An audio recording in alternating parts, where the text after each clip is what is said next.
destiné à l'engagement politique. Tu n'étais pas un fils de... Mais dès ton adolescence, tu adhères au PSB, et milites au sein de JGS, les Jeunes Guerres socialistes.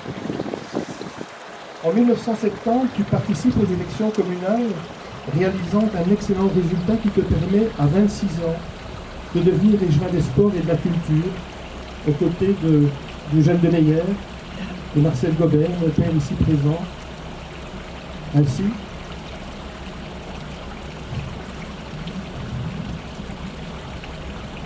que de Léon Huret, notre regretté bourgmestre. Tu rejoignais ainsi l'équipe du Renouveau à la tête de Rougeville depuis 1971. À la fusion des communes, tu entames ta carrière municipale sur les bancs du conseil communal de l'entité rouliéroise. Tu assumais alors plusieurs missions dans les cabinets ministériels.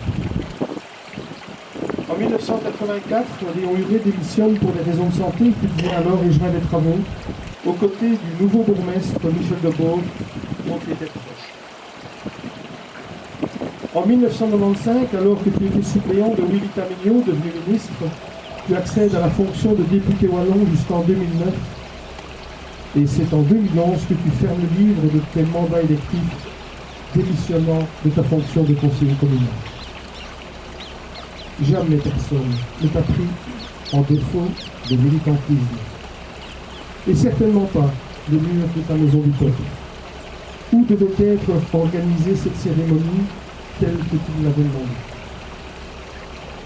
Malheureusement, la situation sanitaire ne le permet pas, mais symboliquement, nous passerons avec ta famille, avec le cortège funèbre, devant cette maison du peuple où les drapeaux du Parti socialiste et de la Wallonie y sont en berne pour toi.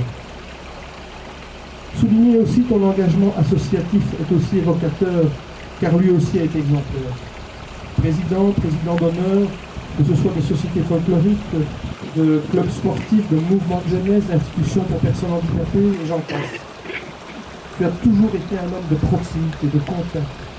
Quels que soient les mandats exercés, tu es toujours resté égal à toi-même, simple, affable et souriant. Pas étonnant dès lors ton engagement dans la laïcité active, où tes qualités d'homme de dialogue ont fait là aussi que tu étais apprécié de tous. D'ailleurs, je ne te connais pas de lui. Pour terminer, j'évoquerai le plus difficile, ton engagement familial. Tu n'étais pas un calculateur vénal, le seul patrimoine qui t'intéressait, il était humain. Il s'appelle famille. Sabine, des gamins, on te disait. Laurence, Marine, Lisa, Cyril, Margot.